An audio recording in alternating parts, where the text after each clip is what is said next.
Aklat ng Lucas, chapter 5. Babasahin ko po mula verse 1. Sabi rito, nangyari nga na samantalang siya ay sinisiksik ng karamihan na pinakikinggan ng salita ng Diyos, na siya'y nakatayo sa tabi ng dagat-dagatan ng Genesaret. At nakakita siya ng 2 taong na sa tabi ng dagat-dagatan, o yung tabing dagat pa. Datapwat, nagsilunsad sa mga yaon ang mga namamalakaya, yung mga mangingisda. At hinuhugasan ng kanilang mga lambat. Kumbaga, tapos na silang mga ngisda, so naglilinis na sila. Yung word na mangingisda is mamamalakaya, yung ibang term.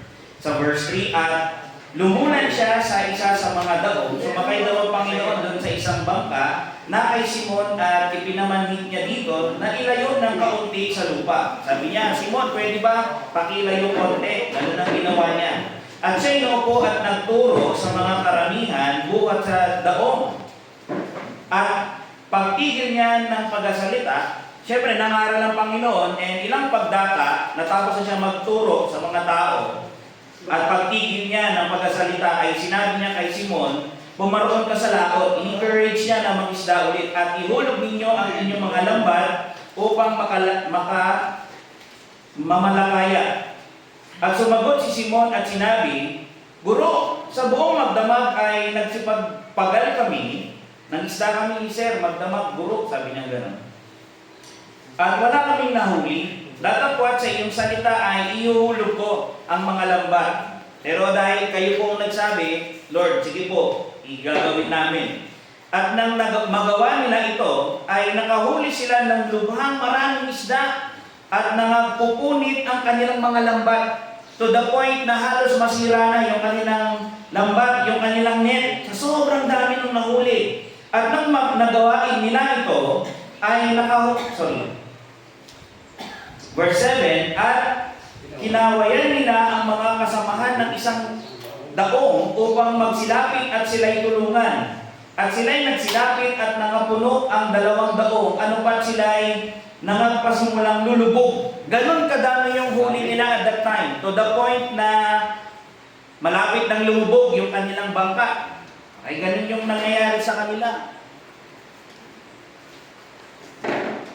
Then sabi rito, sa verse 9, verse 8, datapwat nang makita ni Simon Pedro ay nagpapirapas sa mga tuhod ni Jesus. Nung nakita niya na ang dami nilang nahuli, ito lang yung naintindihan ni Pedro. Ito yung na-realize niya, sabi niya sa Panginoong Kristo, datapwat nang makita ni Simon Pedro ay nagpapirapas sa mga tuhod ni Jesus at nagsasabi, lumayo ka sa akin sapagkat ako'y makasalanan, O Panginoon. Yun ang realization ni Peter doon sa moment na yun, na nakita niya yung kapangyarihan ng Panginoong Kristo, nakakita siya ng miraculous work ng Panginoong Kristo, na manghang-mangha siya, ang nasalamin niya rito, yung kadakilaan ng Panginoon, nasalamin niya kung gaano siya kaliit sa harapan ng Diyos. Nandun yung pakiramdam niya na wala siyang kwenta, na siya ay makasalanang tao. Alam niya na nandun siya sa presensya ng isang makapangyarihan, isang divine person. Sapagkat siya at ang lahat ng kasama niya ay nagsipanghilalas dahil sa karamihan ng isdang kanilang nangahuli. At gayon din si Santiago at si Juan, mga anak ni Zebedeo, ng mga kasama ni Simon, ito yung nasa kabilang bangka, yung mga kaibigan nila. At sinabi ni Jesus kay Simon, huwag kang matakot. Mula ngayon ay mamalakaya ka ng mga tao. Mula ngayon ay mangingisda ka na ng tao. Ang huhulihin mo na ay mga tao. At nang maisansal na nila sa lupa ang kanilang mga daong. Siyempre, nakahuli na, okay na sila, pupunta na sila sa tabing dagat para ayusin yung kanilang mga nahuli. Ang ginawa ng mga disciples, sabi rito, ay iniwan nila ang lahat at nagsisunod sa Kanya. Ang title ng message ay The Great Catch of Fish. Okay? Kumbaga, ito yung dakilang huli ng isda. Ito yung moment na pinakita ng Panginoon sa kanyang kapangyarihan niya, sa kanyang mga disciples, and so sa atin din. Let's bow our heads and pray. Lord, we thank sa araw na ito. We pray for understanding. We pray for humility. We pray for grace. We pray for your guidance. Ngayong umaga, we pray na ang inyong banal na Espiritu ay mangusap sa bawat sa amin. Ano naman yung pinagdaraanan, mabigatan, ay kayo pong mag-encourage sa amin, Panginoon. Guide our hearts, our thoughts, deliver us from distraction. Dahil po kami sa hindi lang kapahamakan itself, pero yung aming isip at this point in time, nawa po ay huwag pong magkaroon ng anumang balaki, malayo yung isip namin doon sa inyong salita ngayong umaga. Tulungan niyo po kami how we need you today and yesterday, kahit bukas kailangan namin kay Panginoon. And so, the rest of our days, Lord God, we need you. Kaya we ask for your mercy and grace ngayong umaga, and we pray for forgiveness as well sa mga pagkakasala at pagkukulang namin sa inyo. We ask these things, Father, sa pangalan po ng aming Panginoon Kristo. Amen. Again, ang title ay The Great Catch of Fish. Dito, parang kumbaga kung may tema dito, one thing na makikita natin, something na maganda dito sa story is nakita ni Pedro ang Panginoong Kristo ng mas malalim. Tapos, imagine niyo yung kanyang reaction, mas lalo siyang nagpakababa, no? Alam niyo, the more you know Christ, the more you will bow. Ganun ang experience ng Christians. The more we know Christ, we will bow more and we will serve Him greater. Ganun ang gagawin natin. Mas gusto natin lalo na paglingkuran siya. Hindi ko alam, baka marami sa inyo ay memorize na to, no? Yung story na to. Very familiar kayo. Kasi minsan sa mga Bibles ninyo, ang title nito ay The Miraculous Catch of Fish. Okay? Kumbaga, part ito ng ministry ng Panginoon sa Kristo. Maraming ginawa ang Panginoon nung siya'y nabubuhay dito. Okay? Kumbaga, pag pinansin natin sa narrative, nasa Luke chapter 5 na tayo.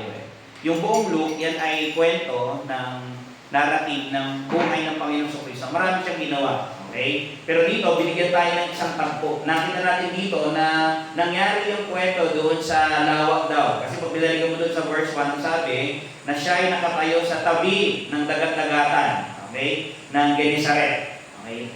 Lake of Genesaret, yan ang sabi. Minsan ang tawag daw dito ay Sea of Galilee. Minsan ang tawag daw ay the Sea of Tiberias. Okay? Mostly sa lugar na to, sa Galilee, lalo na sa tabing dagat. Yung area na to, ng Lake Genesaret, usually yung mga tao dyan ay mangingisda. As expected, di ba? Kapag tagapagudpud tayo, usually yung trabaho ng mga tao doon, lalo sa tabing dagat, mangingisda talaga. Kumbaga, nandiyan na sa harap nila aalis na lang sila, mangingisda na lang sila, may kabuhayan na sila. Dito, alam nyo, tinanig kong kasi nakakatuwang pansinin, yung mga disciples, sumakay daw sila ng bangka doon sa lugar, doon sa Genesaret, no? Ini-imagine ko yung lugar na ito Yung lugar daw na ito, kasi kung mangingisda, ilang kaya yung mangingisda doon? Kasi I tried to study, i-research, around 230 boats daw yung panahon na yun ang nandoon. Nung time daw ng Panginoong Kristo, maraming mangingisda nung time na yun. Pero imagine nyo sa lahat ng mangingisda, yung apat na to yung ito yung tinawag ng Panginoon para maging mangingisda ng mga tao. Sa dami ng pwedeng tawagin sila yung pinili ng Panginoong Kristo, no? Tsaka napansin ko din, doon sa nabasa ko, na kapag yung mga bangka daw, parang inisip kasi natin ngayon, ewan ko lang, si Princess alam niya ito kasi tagapagod ko. Usually, mga bangka nila doon, yung parang payat na hindi lang. Konti lang yung tao na pwede doon, di ba? Mga dalawa lang, tatlo lang. Pero yung bangka na sinasakyan nila Lord Jesus, ng Panginoong Jesus, this is not something na sobrang gano'n ay katulad sa pagudpud na maliit. Ito daw ay kayang maglula ng around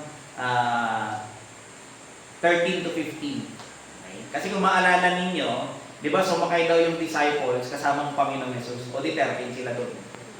Hindi to para yung baka na-imagine natin, yung bangka siguro katulad sa pagudpud na parang gano'n, tapos may gano'n. Hindi. Okay, medyo ganito yung idea niya. Medyo malaki siya na kaya maglula ng 13 to 15 ng mga tao. Alam niyo, yung lugar daw yan ng Genesaret, yung lugar ng dyan sa Galilee, yung Sea of Galilee, somehow nung dumating dyan ng Panginoong Kristo, parang kahit mga mag-iisda sila, somehow yun nangyari, nabigyan sila ng karangalan, no? Ganun daw yan, kilala daw na somehow yung lugar na yan ay naparangalan. Somehow nabigyan sila ng, kumbaga, parang naging special sila kasi dyan pumili ang Panginoong Kristo ng mga disciples. Di ba? Yung first 4 disciples niya. At may mga nabasa ako sabi dito isang commentary, it was a place chosen by Christ and honored and made famous by Him by His preaching. Hindi lang dyan parang naparangalan kasi dyan galing most ng mga disciples, yung 4. Pero yung lugar na daw na yan, marami daw ginawa ang Panginoon ng mga miracles dyan. Diyan siya, marami rin siyang pagkakataon na nangaral siya ng Ebanghelyo ng Panginoong Kristo diyan. Okay? At the same time, kahit nung tapos na yung resurrection niya, nagpunta rin siya diyan sa lugar na yan. Kaya somehow this is a place na kung saan ay very special. Sabi nga sa Matthew 4:23, and Jesus went about all Galilee. Diba? Saan daw yung Lake Gennesaret? Located yan sa Galilee. Ano ba yung mga ginawa ni Lord Jesus sa ministry niya diyan? Sabi doon, He went about all Galilee. Sa lahat ng sulok ng Galilee, teaching in their synagogues and preaching the gospel of the kingdom and healing all manner of sickness and all manner of disease among the people. Busy ang Panginoong Kristo nung pumunta siya dito sa lugar ng Galilee. Di ba? Marami siyang ginawa. Yung mga nabasa natin, nagpagaling ng mga may sakit, pwedeng nagpalayas din siya. Hindi nabanggit dito, pero part ng ministry ng Panginoong Kristo, yung magpalayas din ng mga kinukubkob ng diablo, di ba? Gumawa, nagpapakain siya ng mga tao. Ano ba? Ang feeding program eh. Feeding talaga kasi 4,000 at 5,000 eh. Ginawa din niya yan eh. Di ba? Tapos and most especially, nangaral siya dyan sa lugar na yan. Yung lugar na ito, napakaganda eh, no? Pero at the same time, yung story na nakita natin, marami tayong pwedeng matutunan dito. Okay? May tatlo akong bagay na gusto kong i-highlight ngayong umaga. And then after noon, bibigyan ko po kayo ng konting application. Bigyan ko kayo ng tatlong heading ngayong umaga. Yung una, first, the people's eagerness. Tignan natin yung the people's eagerness. Sabi dito sa verse 1, and it came to pass that as the people pressed upon him to hear the word of God. Sa Tagalog, na samantalang siya'y sinisiksik ng karamihan na pinakikinggan ang salita ng Diyos. Di ba? Dito makita natin ang Panginoon sa iba't ibang lugar, siya'y naglalakad, nangangaral siya. At dito, yung time na ito, nakarating siya malapit sa tabing dagat. Ang Panginoong Kristo, kakaiba yung ministry eh. Naglalakad siya na nagtuturo eh. Tapos yung mga tao sumusunod. Hanggang sa napagawin na siya dito.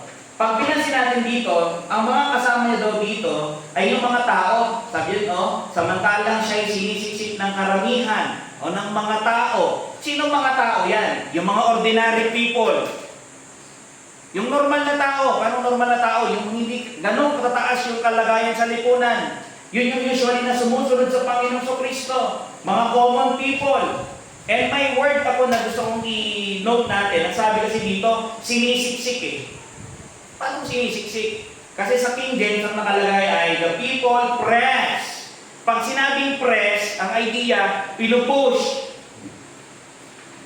Teka lang. Pag inimagine mo to, di ba naglalakad ng Panginoon tapos nagtuturo siya? Alam niyo mga tao, nagsisiksikan na, naitutulak na talaga siya. Literal. Teka lang. Easy. Parang gano'n ang dating eh. Bakit? Ganun kadami yung sumusunod sa Panginoong Kristo. Sa ibang writer rendition, ang sabi, and a crowd was pushing to get near to him. Sa ibang rendition ng passage na to, and a crowd was pushing.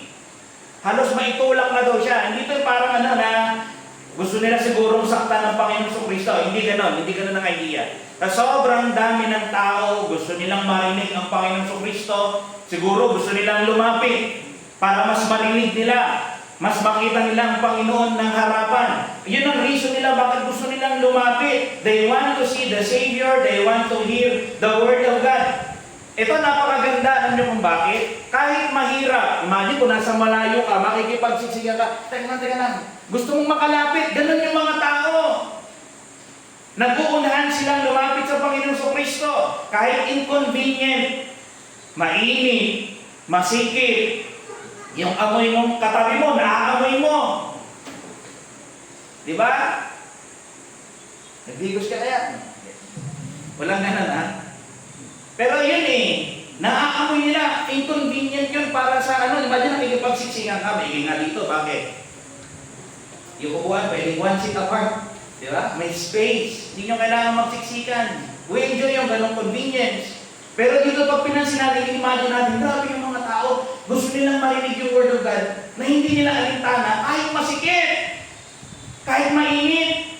Parang si Zacchaeus din yan, gusto niya makita ang Panginoong Kristo, hindi niya alintana, kaya umakyat siya ng huge tree. Umakyat siya ng malaking puno. Hindi na mahalaga kung mataas ito. Mahalaga, makita ko siya, uunahan ko na siya, and then makita ko siya. Ganun yung gusto makita ng Panginoon Kristo, gagawin ng lahat. Pero dito may motive yung mga tao. Bakit sila nakikipagsiksikan, pinitiis nila yung inconvenience? Ano yung gusto nila? They want to hear the Word of God. Ayun ang sabi, they press upon Him to hear the Word of God. Gusto daw nilang marinig yung salita ng Diyos, yung aral ng Diyos, yung mga makalangit na aral. Gusto nilang marinig na ini-explain ng Panginoon yung Old Testament. Gusto nilang marinig yung preaching ng Ebanghelyo. Ano kayo mga preach ng Panginoon Kristo? Usually, ang pinipreach ng Panginoon ay repentance. Diba sabi sa Matthew 4:17, for that time, Jesus began to preach and to say, repent. Isa ito sa common theme ng preaching ng Panginoon Kristo. Repent, palagi niyang tinuturo yung repentance. Na yung mga tao ay magsisi ng kanilang mga kasalanan, talikuran nila yung kanilang mga maling ginagawa, at sila ay sumunod sa Kanya, manampalataya sa Kanya. Sabi nga rin sa Mark 1:15, repent ye, sabi niya, kaya lang may kadugtong na, and believe the gospel. Sa palataya ng mabuting balita na dumating na ang hari, na dumating na ang tagapagligtas, na ang sinumang sumampalataya sa pangalan ng Panginoong Kristo ay magkakaroon ng buhay na walang hanggan. Yan ang kanyang preaching. Repentance, believing sa Kanya, gospel, ano pa yung preaching ng Panginoon? About prayer. Nalala niyo yung sa Matthew 5, yung Sermon on the Mount, ang dami niyang topics na kinover doon. May preaching siya about, or mayroon siyang topic or discussion about prayer, about charity or almsgiving. Meron siyang discussion about fasting, about forgiving, about marriage, about divorce, about killing, about getting angry, about lust. Halos lahat ng issues kino-cover ng kanyang preaching. Yung mga tao, yun ang gusto nilang marinig. Gusto ko marinig yung preaching. Gusto ko marinig yung Word of God. And that's the question. How about you? Why are you here? Ba't ka nandito? Is that what you want? Katulad ng mga taong ito? Katulad mo ba sila? Kung kayo ay mananampalataya ngayong umaga, tama lang nandito kayo. Hangarin mo na marinig mo siya. Dinggin mo siya. Matuto ka sa Kanya. Pakinggan mo siya. Alam nyo, pag tayo nandito, we are feeding our souls. Pinapakain natin yung kaluluwa natin. Di ba ang sabi ng Panginoon Kristo? But He answered and said, yung nakipag-usap na doon sa kaaway, man shall not live by bread alone, but by every word that proceeded out of the mouth of God. We need God's word. Kung yung pagkain literal, kinakain natin para lumakas yung ating katawang pisikal, and so with our spiritual, we need our spiritual food. Ano yun? The Word of God. How we need this. Mga kaibigan namin, bakit ka narito? Ito rin ba ang iyong hangarin? Hindi ko alam, yung mga wala dito, it's good to ask them, no? Yung salita pa ng Diyos ay hindi ganun ka nasa-nasa. Kaya wala ka. If you will come to Christ, yun sana yung gusto mo, Lord. I want to see you. I want to hear from you. I want to hear your word. I want you. Ikaw lang. Yes, we enjoy yung makasama yung bawat isa. We desire na makita yung bawat isa. We are encouraged pag nakikita natin yung bawat isa. Pero di sa lahat, there's only one person na gusto natin. Dapat gano'n, every Sunday. Secondary na lang yung iba. Okay? Pero there's only one reason. Lord, I want you.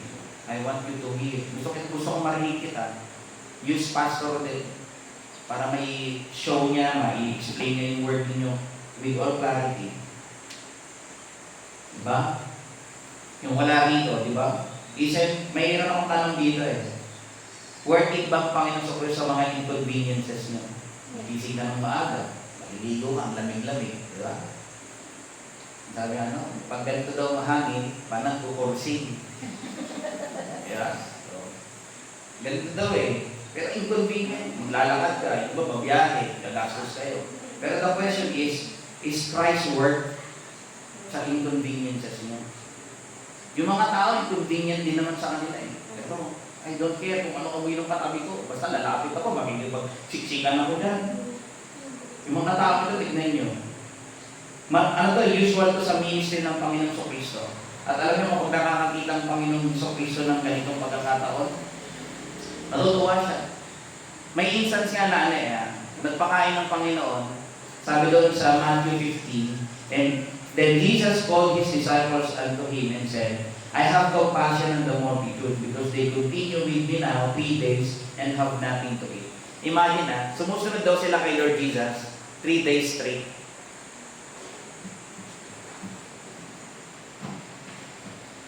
Ayun, may bakit siguro silang damit. Siguro, o baka umuwi sila tapos sinusundan nila. Pero imagine, tuloy-tuloy yung ministry ng Panginoon Kristo. Kaya lang ito sabi niya, because they continue with me now 3 days and have nothing to eat. Hindi pa kumakain. And I will not send them away fasting, lest they faint in the way. Hindi rin niya send sila ng papauwiin na hindi kumakain. Baka raw mahilo, mahimatay somewhere eh.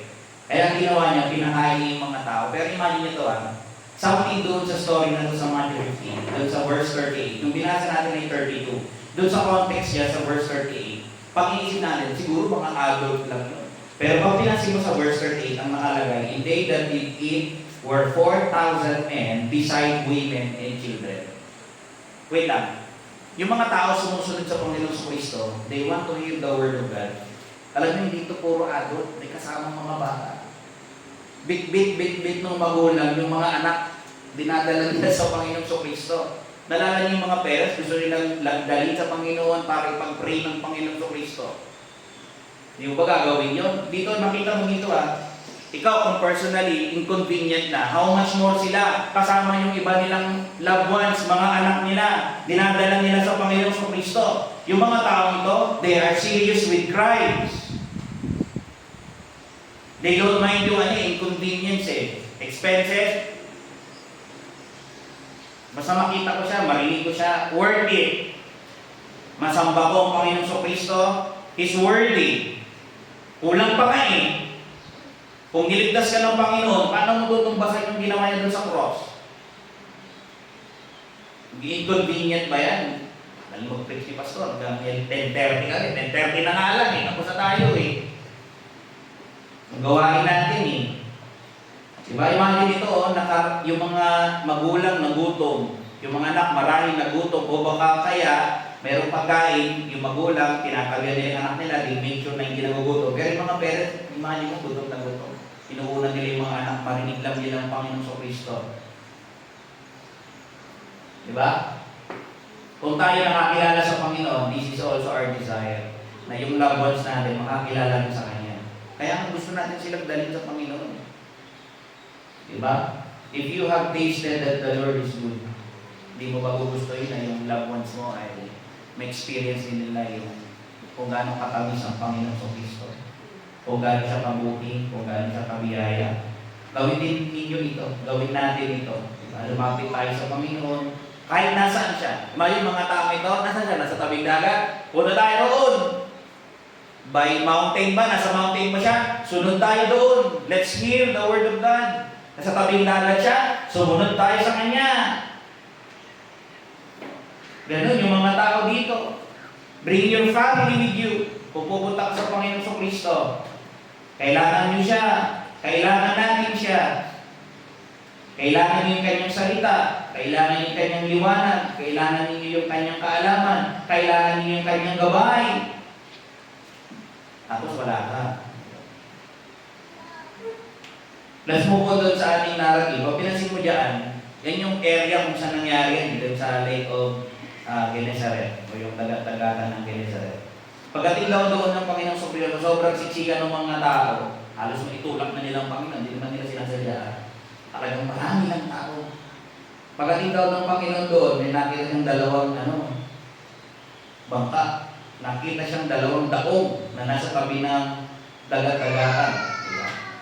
Datapwat, nagsilunsad sa mga yaon ng mga mamalakay at hinuhugasan ng kanilang mga lambat. Ibig sabihin, tapos na, lumabas na sila. Naglilinis na sila. Wala naman tayo nahuli. Siguro, di ko alam, kukwentuhan siguro si Peter, tsaka si Andrew, kapatid eh. Tapos sa kabila siguro, si James and John. Ano, kumusta? Wala maalat ngayon. Di bali. Mamayang gabi, bakit na lang ulit tayo? Mag-isda ulit tayo mamaya. Oo, bawi na lang tayo mamaya. Ganun yung siguro nag-uusap sila. Ay nakita nila ang Panginoong Kristo. Dumating doon sa Kanya. Sinabihan sila ng Panginoong Kristo na kung pwede, pumasok na ng Panginoon eh. Diba? Sabi niya dito sa verse 3, at lumulan siya sa isa sa mga dahong na kay Simon. Malinaw na kung kanino yung bangka na pinasok niya. Hindi kila James and John, yung kay Pedro. Diba? Pumasok siya lang doon. Si Pedro yung leader ng mga apostles. Pero dito, kumbaga hindi pag napansin natin, teka lang, di ba nag-preach ng Panginoon, pero alam ko, hindi ito first time nila Pedro eh. Hindi ito first time nila nakakita si Lord Jesus. Pang ilang time lagi namin sila nakikita. Pero at this point in time, hindi pa sila yung point na parang yung laging sumusunod. Yung araw-araw na hindi pa sila sa ganung point. Pag may work sila, nag-work sila.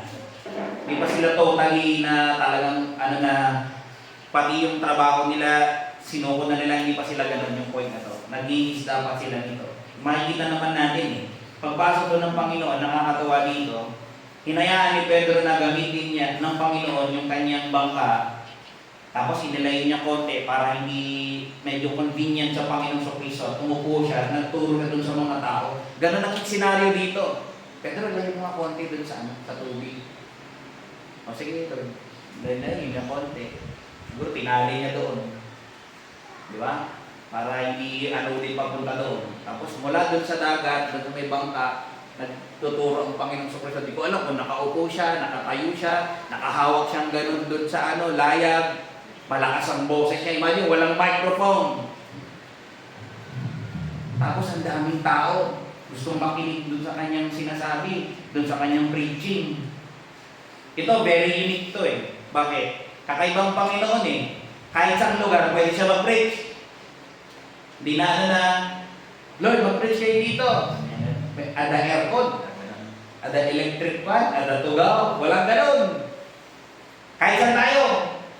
Nagpe-preach siya minsan, makita niyo yung mga senaryo niya sa bundok. Di ba, nagtuturo siya. Dito naman sa tabing dagat, may bubong kaya ito? Di ko alam, baka wala. Mainit, Lord. Walang arte-arte. Sa synagogues, nagtuturo siya sa mga bahay, lalo na kila Pedro, madala siya nandoon. Pero ito nakakatuwa sa Panginoong Kristo eh. Sa lahat ng pagkakataon, lagi siyang ready. Hindi issue yung convenience kung maganda yung area, yung lugar, ng pagtuturuan niya ng Word of God. Wala siya, hindi niya pinapansin. Ang mahalaga yung mga tao, marinig nila yung totoo. It doesn't matter kung nasan tayo, silong tayo ng mangga, nasa tabi tayo ng babuyan. Yeah. Naranasan namin yun. Nasa gilid lang ng bahay. Tapos ang tuturo, di ba? Sa kanya, hindi niya yan eh. Sila Pablo nga, nasa riverside sila Pablo eh. Pero ang Panginoong Kristo, lagi siyang handa na ipangalan yung Ebanghelyo ng Panginoong Kristo. Yung Ebanghelyo ng Diyos, di ba?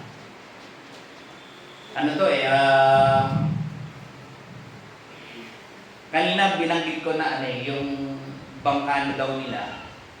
Around 13 to 15 yung kasya na tao na sumakay doon. Tirinay kong i-research yung sukat. Yung sukat daw pala ng bangka nila, o yung daong nila usually, yung haba ay 8.5 meters.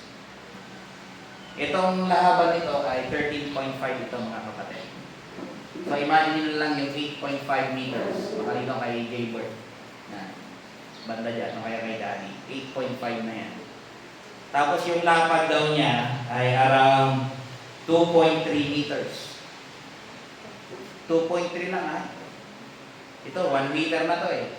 Dalawa, ulitin mo to ng dalawa, tapos 0.3. Hindi ganun kalaki. Tapos yung taas daw niya, usually 4 feet or 1.3 meters high. Yan daw yung dimension ng sukat ng kanilang bangka. Sa mga nakakatawa lang ma-imagine nila, yan yung pinasok ng Panginoon sa Kristo. Tapos, mupo siya doon. Nag-preach siya. Ayun, buti may microphone dito eh. Hindi mapapagod yung boses ko eh. Nilalamunan ko, pero siya, imagine sisigaw na doon. Pero this is very amazing na ma-realize mga kapatid. Kasi ang mahalaga yung katotohanan, marinig ng mga tao. Anin ko na maganda yung building. Mali naman yung tinuturo. Diba, mas nakakatakot yun. Lahat na convenient. Ang lamig-lamig. Diba? Pero mali naman yung naririnig. Pero dito, it doesn't matter yung lugar eh. Ang Panginoon sa Kristo, mahalaga may appreciate yung katotohanan. Perhaps, alam nyo, ni-imagine ko to. Kasi kanina natapos eh. Diba natapos daw siya mag-preach. Most likely, mga tao habang nakikinig, convicted eh. Lord, madumi ako. Makasalanan pala ako. Hindi ko pala naabot yung kaluwalhatian ng Diyos. Kailangan ko pala ng kaligtasan. Kailangan ko pala ng kapanganamang muli. Kailangan pala kita. Hindi ko pala kaya mabuhay ng wala ka. Ikaw na pala ang tagapagligtas. Ikaw pala ang Messiah. Kasi usually, mga hearer niya at that point in time ay mga Jew. Siya pala yung Messiah. Siya pala yung ipinangako doon sa Old Testament na darating na tagapagligtas. Yung mga tao, convicted sila sa puso nila na gano'n eh. Katulad din ito marahil nung nangyari doon sa sa John 4 eh. Alam nyo, yung kagandahan na marinig mo ang salita ng Panginoong Hesus. Kasi yung kapangyarihan niya, yung salita niya makapangyarihan. Kayang basagin ng puso mo. Kaya kanyang baguhin. Sabi na sa John 4:40. So when the Samaritans were come unto him, they besought him that he would tarry with them, and he abode there 2 days. Ni-encourage siya ng mga taga-Samaria, pwede ba mag-stay na ng 2 days? And many more believed because of his own word. Tingnan ito they believed sa Panginoong Kristo dahil daw sa salita niyang sarili. Narinig niya na from him. Sa verse 42, sabi nung lalaki, doon sa babae, sa Samaritan woman, now we believe not because of thy saying lang, for we have heard him ourselves, and know that this is indeed the Christ, the Savior of the world. Yun ang maganda. Bakit? Upon hearing, they realize that Jesus is the Christ, He is the Savior of the world. Kaya yun yung benefit ng hearing ng Word of God. Bakit? Doon sa paraang ganun, malalaman mo yung katotohanan. Malalaman mo na siya pala ang iyong tagapagligtas. Ito yung kailangan marinig ng mga tao na mayroong tagapagligtas, na dapat ay marinig nila personally, na marinig nila yung katotohanan na ipinapangaral ng tapat. Yun ang mahalaga ngayon eh. Yung salita ng Diyos ay may pangaral ng tapat kasi ang Diyos ang nagliligtas. Hindi ko trabaho magligtas. Ang trabaho ko, faithfully, na i-open, i-expose yung Word of God sa harap ninyo. Ang Diyos ang nagliligtas. Hindi ko kailangan magdagdag ng kung ano-anong manipulation method na ginagawa doon sa ibang simbahan. Pagkatapos na nung service, magpapatugtog na ng emotional. Yung gustong tumanggap sa Panginoong Kristo, itaas ang kamay. Hindi ako naniniwala doon. Kahit sa sinner's prayer.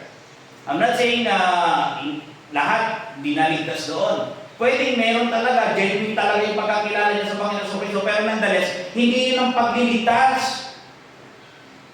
Binubuksan ng Panginoon yung isip mo para maintindihan mo who Jesus is. Kasi mga apostles, wala namang ganun eh. Halika rito, Pedro, samahan mo ako, mag-pray ka ngayon wala kayong makikitang ganun. Ang ginawa ng Panginoon very clear. Para matanggap ng isang tao yung katotohanan ng ginagawa niya, binubuksan daw niya yung isip ng tao. Naalala niyo sa Acts 16 verse 14, si Lydia. Sabi doon, a certain woman named Lydia, a seller of purple of the city of Thyatira, which worship God, heard us. Religious na itong babae na ito si Sister Lydia. Siya ay proselyte Jew, converted sa Judaism. Pero alam niyo, para matanggap niya ang Panginoong Kristo, maunawaan niya yung Ebanghelyo, magkaroon siya ng kaligtasan. Ang ginawa ng Diyos, whose heart the Lord opened.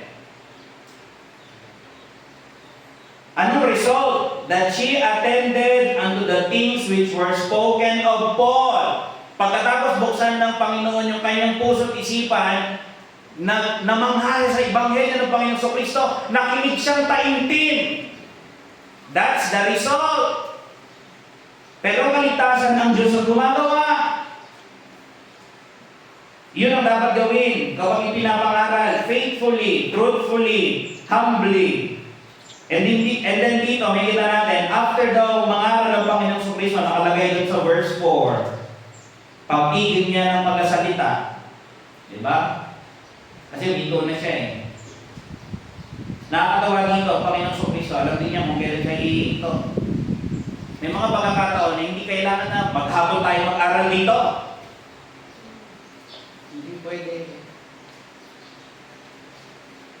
Bahala yung ibang simbahan how much they devote yung day nila na ano. Pero iba ng Panginoon Kristo, nagtuturo lang siya yung hanggang sa point na kayang i-bear ng tao. Imagine 5 preaching ngayong araw. Tapos next week, ipapakwis ako. Ewan ko lang, mabokya kayo. Napakadami naman. Pero ito something na i-observe natin sa Panginoon Kristo, how He do yung kanyang ministry wisely. Ano yun, hanggang alas 5 ba siya nag-preach? Di ba umaga dumating yung apostol? Ano yun? Oras. Hanggang lunch time ba yun? Mainit na. Hindi naman clear. There are times, ganun yung time niya, pero there are times, inaano niya lang kung ano yung kaya ng tao, able nilang i-bear. Hindi naman pwedeng i-overfeed. Ayaw ba? Naalala niyo yung sobrang busog? Anong ending? Isusuka mo din, di ba? Literally, kapag kayo sobrang busog, di ba, na-impacto yung tiyan nyo, hindi kayo matunawan, masama rin ang epekto. Oh. Lahat ng sobra, masama din. Kaya hindi pwedeng sobra-sobra. Kaya dito nakakatawa, nung pag-hinto ng Panginoon Kristo, sinabihan niya si Pedro na, Pedro, ilayo mo, ano mo, lumabas tayo. Sabi niya, no? Sa verse 4. Pumaroon ka sa laot at ihulog ninyo ang inyong mga lambat upang mangisda tayo. Lord, katapos ko lang paglinis. Pero sumunod siya eh. Di ba? Sabi niya, tingnan niyo sa verse 5. Sabi niya, sumagot si Simon na sinabi, Guro, sa buong magdamag ay nagsipagal kami at wala kaming nahuli. Pero, sige po Lord, sabi niya, gatapwat sa inyong salita, iuhulog po namin ulit. Sige Lord, maghuhuli po kami. O, sige na po, tayo na po. Namangka sila papunta doon sa dagat. And then nilagay nila yung kanilang lambat, nakahuli sila ng marami. This is very beautiful. Alam niyo kung bakit? Nung sinabi ng Panginoon na, sige, mangisda tayo ulit. Tapos nakahuli sila ng marami. Alam yung ginagawa rin ng Panginoon Kristo? This is my second point. Not only yung una kanina is the people's eagerness. Tignan natin yung the Savior's greatness. Kung gaano siya kadakila. Sabi niya, manghuli tayo. Pag sinabi niya, gawin natin, it is for our best. Pero Lord, di alam ni Pedro to. Pero binigyan siya ng Panginoon dito na napakagandang pagkakataon para mas lalo niyang makilala ang Panginoon Kristo. Sabi ko kanina, hindi ito yung first time nila na magkita. Kasi yung unang pagkakataon na nakita ang Panginoon Kristo doon sa John chapter 1 verse 40 hanggang 42. Nalala niyo ba ito? Ganito yung una nilang pakikita. Sabi ko sa John 1:14, one of the two which heard John speak and followed him was Andrew. Yung mga disciples, usually, follower yan sila ni John the Baptist. Nung dumating ang Panginoong Kristo, binuro na sila ni John the Baptist, He must increase, but I must decrease. Sa kanya kayo sumunod kasi sa talaga yung Messiah. He is worthy, higit sa akin. Sundin niyo siya. So yung mga disciples, hindi sila yung sabay-sabay na by group. Hindi ganon. Iba-iba yung kanilang setup kung paano sila tinawag. Iba yung pagtawag kay Matthew. Pero yung apat, sabay-sabay silang tinawag. Pero before sila tawagin dito, may mga instances, dahil na una pala na nakakita sa Panginoong Kristo si Andrew, ang una niyang hinanapilin nyo, and one of the two which heard John speak and followed him was Andrew, Simon Peter's brother. Alam niyo ginawa ni Andrew? He first findeth his own brother Simon. Si Andrew yung unang nakakita sa Panginoong Kristo. Siya yung unang naka-encounter sa Panginoong Kristo. Narinig niya ang Panginoong Kristo. At alam mo yung effect kay Andrew? Kailangan marinig to ni Pedro ng kuya ko. Hindi pwedeng hindi. Napakagaling ni Siguro with all enthusiasm siya. Andun yung kanyang yung emotion niya. Pedro, kailangan mo siyang marinig. Siya ang Messiah. Hinanap niya yung kanyang kapatid and said unto him, we have found the Messiah, which is being interpreted the Christ. Pedro, sama ka sa akin. Nakita na namin ang Messiah. Nakita niyo na. O sige, titignan ko. And he brought him to Jesus. Yung kapatid, dinala yung kapatid niya kay Jesus. Dali niyo rito yung loved one niyo. And in a way, you're bringing them to Christ. And he brought him to Jesus. Ito maganda. Nung nagkita na sila, first time nilang magkita, and when Jesus beheld him, he said, Thou art Simon, the son of Jonah, thou shalt be called Cephas, which is by interpretation as stone. Di pa sila nag-uusap, ikaw ay si Simon. Paano mo nalaman? Hindi na nakalagay yung gano'n. Pero alam ng Panginoong Kristo. Sabi nga doon sa mga nabasa ko, yung tagpo doon dito sa Luke 5, verses 1 hanggang 11, most likely, pang third time nila, marinig yung pagtawag. Pero yung iisang na-encounter ni Pedro sa Panginoong Kristo, nangyari na sa John 1 pa lang. Okay? Dinala siya ng kanyang kapatid doon. Alam nyo, itong tinitignan natin dito, yung greatness ng Panginoong Kristo, yun ang purpose nito eh. Imagine na doon sila sa laot, sabi niya, sige, mangisda tayo. And then nakakita si Pedro ng maraming huli ng Panginoong Kristo, yung mga isda. Anong ginagawa ni Lord Jesus sa mga disciples? Pinapakilala niya kung sino siya. In a more different ways. Sa marami pang iba't ibang pagkakataon. Dito, pinakitaan niya yung disciples na yung sa initial nakita ni Pedro at ni Lord Jesus, pinakita agad kay Pedro na alam ko lahat, you are Simon. Tapos dito, dun sa storya natin, pinakitaan sila kung gano'ng makapangyarihan ng Panginoong Kristo. Di ba? Na dahil sa Kanya at His Word, nakahuli sila ng marami by His mere presence. Tapos alam niyo pagkakataon na si Pedro, yung kanyang mother-in-law ay pinagaling din ng Panginoong Kristo. Nakita ba ni Pedro yun? Nakita niya. Imagine, si Lord Jesus na sinasamahan niya, ang galing ah. Alam niya lahat. Nakakapagpagaling siya ng mga may sakit. Alam, nakakapagpalayas din siya ng diablo. Kahit yung mga demonyo sumusunod sa kanya. Tapos ito yung sakit ng mother-in-law ko, gumaling. Tapos may insan, sakit siya ni Pedro. Naglalakad dyan kahit sa ibabaw ng tubig. Diba sinabi sa kanya ni Andrew, he is the Messiah. Kahit si Pedro, yun din naman ang alam niya. You are the Messiah, you are the Christ, you are the Son of the living God. Pero anong ginagawa dito ng Panginoong Kristo? Alam niyo ang ginagawa ng Panginoong Kristo? Pinapalalim niya yung pagkakilala sa Kanya. Hindi kayo pwedeng yun lang. Pinapalalim ng Panginoong Kristo yung pagkaalam ng Kanyang mga disciples sa Kanya. Kinukonvince sila lalo that I am the Christ. Paano kayo magdududa? Hindi lang kayo magdududa. Talagang siya. Ano yung pinapakita rito ng Panginoon? Is yung kanyang divinity. Yung kanyang pagiging Diyos. Kaya lang dito, nakakatawa lang dito, yung nung nakita ni Pedro yun, yung kapangyarihan ng Panginoon sa Kristo, wow, ang daming huling isda. Hindi ko alam ha, baka first time niya makakita ng ganung isda. Alam niya na ang huli ng isda, marahil sa isip niya, this is something na never ko pang na-experience. At dahil nakita niya kasama niya ang Panginoon Kristo, alam niya, Lord, this happened because of you. Kasi kasama kita eh. You're the Messiah. You are God. Lahat kaya mong ikuman. Siguro di ko alam kung ano tumatakbo sa isip niya. Siguro kung ano, kahit pala yung diablo nang sumusunod sa kanya, kahit pala mga isda, kaya niya palang gawin niya. Ano yung nangyari, how that point or moment moved Peter? Nakapaluhod siya. Sabi dito, sa verse 8, datapwat ang makita ni Simon Pedro ay nangagpakirapa sa mga tuhod ni Jesus. Nakapaluhod siya.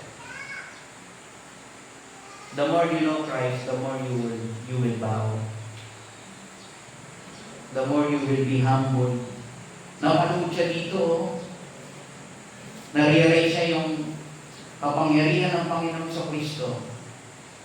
Alam niya na nandun sa presensya ng divine. Alam niya na sa presensya siya ng Diyos. Kaya nagpakirapa siya. Nakita niya yung gloriousness ng Panginoon sa Kristo. Nakita niya na-realize yung greatness ng Panginoon sa Kristo. Alam niyo yung lumuluhod sa harapan ng Panginoon sa Kristo?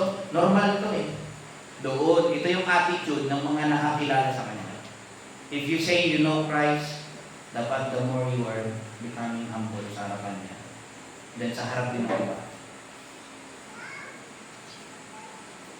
Kasi bakit? Nakita ni Pedro na yung sarili niya eh. He was broken. Anong nakita niya doon? Di ba sabi niya, Lord, I am a sinful man. Di lang magaling sinapakakasabi niya doon, sabi niya, lumayo ka sa akin sapagkat ako'y taong kasalanan. O Panginoon, na-realize niya na sinful person siya. Have you realized that you're a sinful person? Have you realized na ito ay the sinner of all sinners? Katulad ni Paul.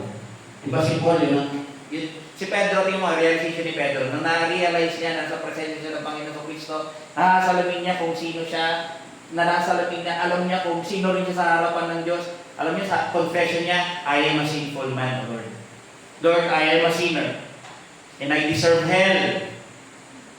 Si Paul, yan din naman ang confession niya. Ano sabi ni Paul? Sabi niya, this is a faithful saying, sumunod siya kay Timothy, and worthy of all acceptation that Jesus Christ came into the world to save sinners. And then sabi niya, of whom I am chief. Kung merong pinakamataas na rango yung magiging makasalanan, ako yung pinaka. Bakit? Ang dami niyang kasama ang ginawa laban sa Panginoon eh. Persecutor siya eh.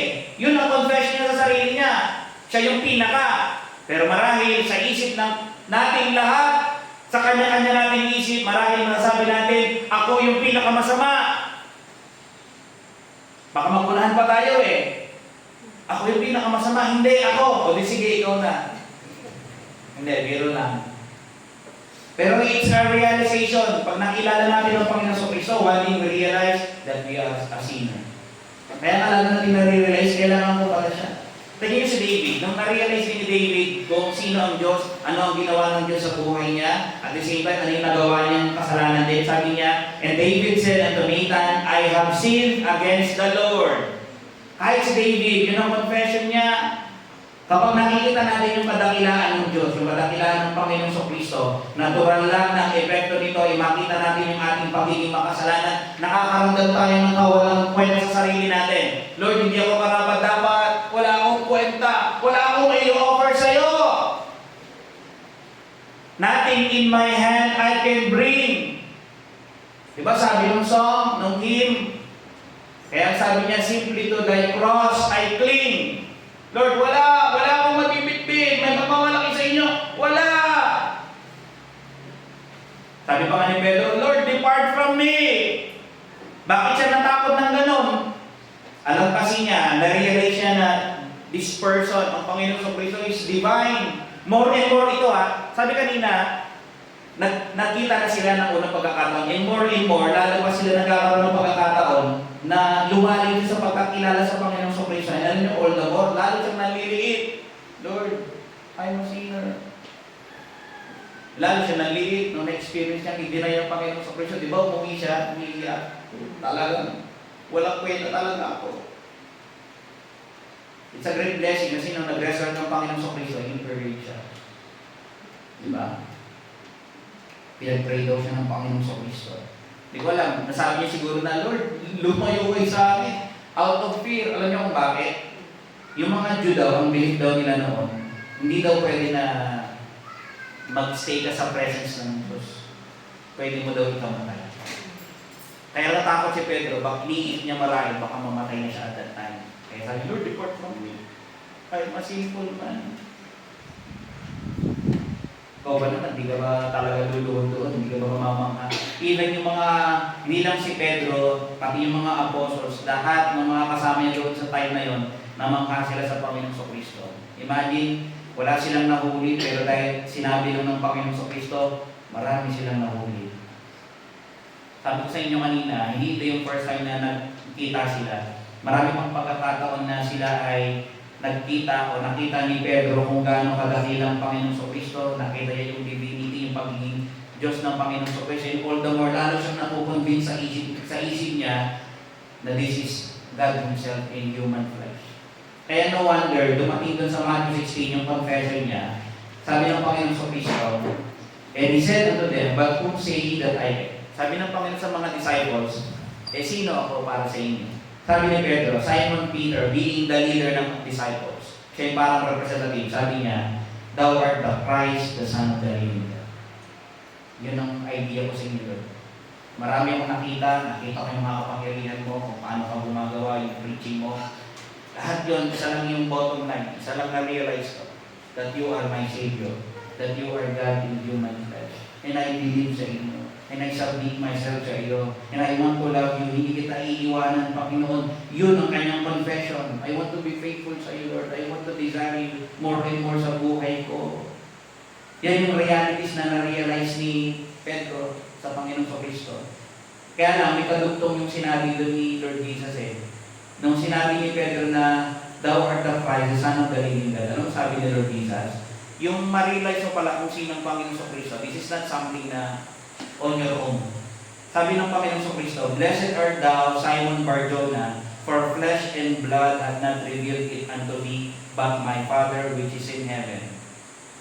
Alam niyo sino nagpaunawa kay Pedro para ma-realize siya kung sino ang Panginoong Kristo? God Himself. Ito yung bagay na hindi ko kaya gawin. I could preach sa inyo the best I can. Gagawin ko yung best ko na may ituro sa inyo yung Word of God. Pero yung maintindihan niyo ito, this is not something na kaya ko sa sarili ko. It must God ang magpaunawa sa isip niyo. Kasi sinabi rin sa 1 Corinthians 2:14 but the natural man receiveth not the things of the Spirit of God, for they are foolishness unto him, neither can he know them, because they are spiritually discerned. Yung mga bagay daw ng Spirito, yung mga about heavenly things, about Christ, about God, mga spiritual things daw yun. Paano maiintindihan yun? Kailangan maging spiritual ka din. Yung banal na spirito, yung magpaunawa sa iyo. Kailangan na-experience mo yung new birth. Kailangan magkaroon ka ng kaligtasan. And then, effect nun, yung new birth, makikilala mo talaga kung sino ang Panginoong Kristo. Ma-realize mo kung sino siya, ma-realize mo kung sino ka. And that's the question. Do you know Him personally? Well, let me ask you, kilala niyo ba ang Panginoong Kristo kung sino siya? Personally, ang buyo kaya ni Apo Jesus, sino isuna? Have you experienced new birth? Naranasan mo na bang maipanganak na muli? Magkaroon ka ng pagkakilala sa Kanya, pagkaunawa. First time ever in my life, ngayon ko lang na-appreciate yung Word of God. Yun ako nagkaroon ng pagkaintindihan, dati di ko naiintindihan. Yun lang ako naka-experience na mahalaga na pala ang Diyos sa akin. Mahal ko na pala yung mga kapatid. Gusto ko para silang kasama palagi. Diba? Naniniwala, na-realize mo na ba na ang Panginoon ay Diyos? Na siya ay tagapagligtas mo? Mananampalataya ka ba that Jesus is the Christ? Na yung kanyang sacrifice sa cross ay sapat?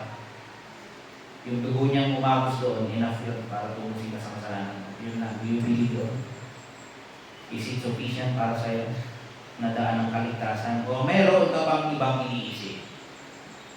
Basta nabaptize naman ako ng bata ko, yun yung iniisip ko. Di ganun. Yung mga instances dito na bakit patuloy pa rin i-reveal ng Panginoon yung sarili niya sa mga disciples, kahit sa atin mga kapatid. Kaya na the more we read yung Bible, the more we know Christ.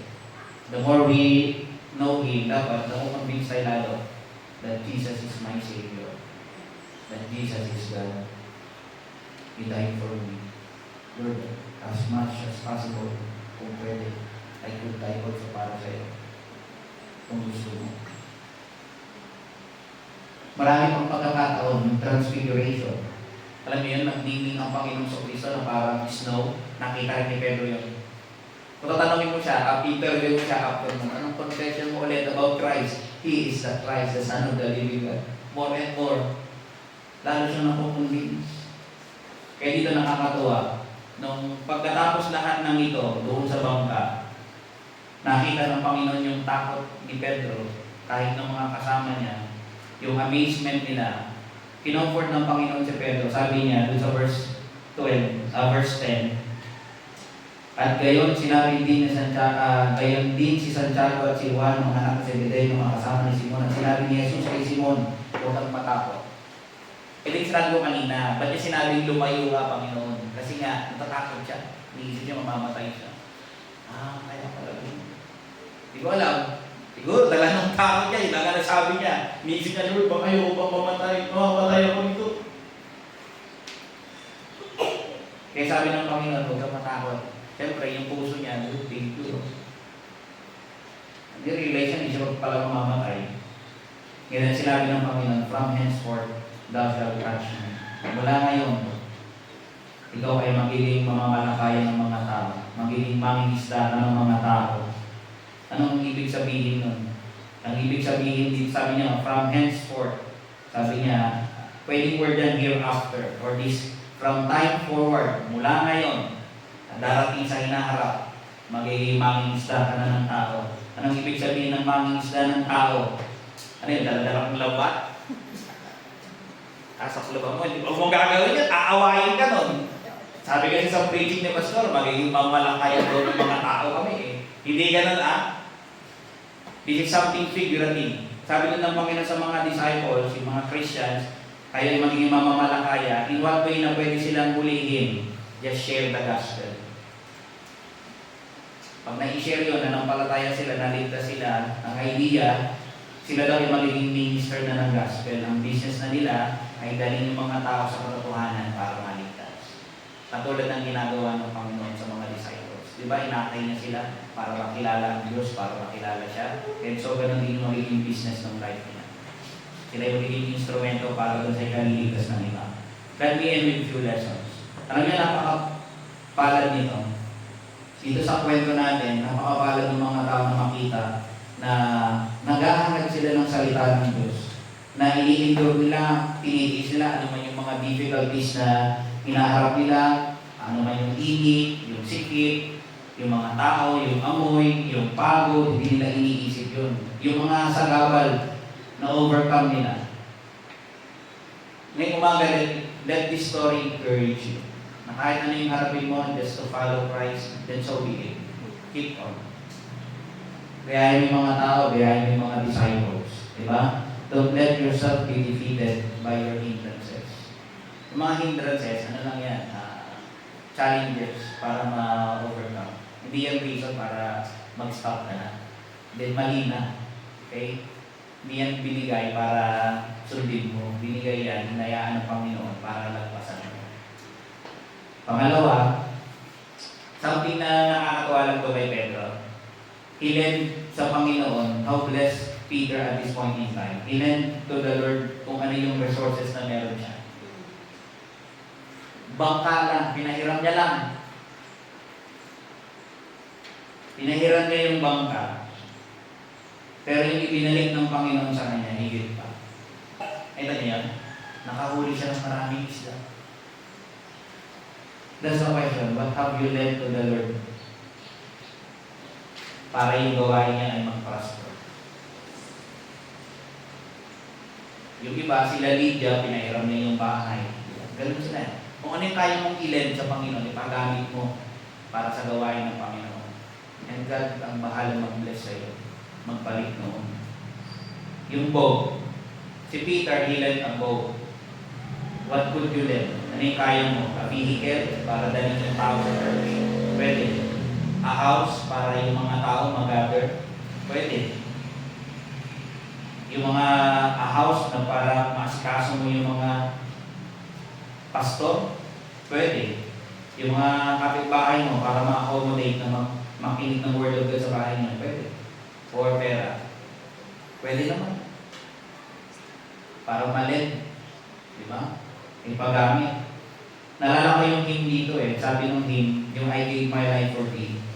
Sabi niya, I gave my life for thee. Then my question, what hast thou done for me? Sabi ng Panginoon, sabi ng hymn, binigay daw ng Panginoon yung buhay niya para sa atin.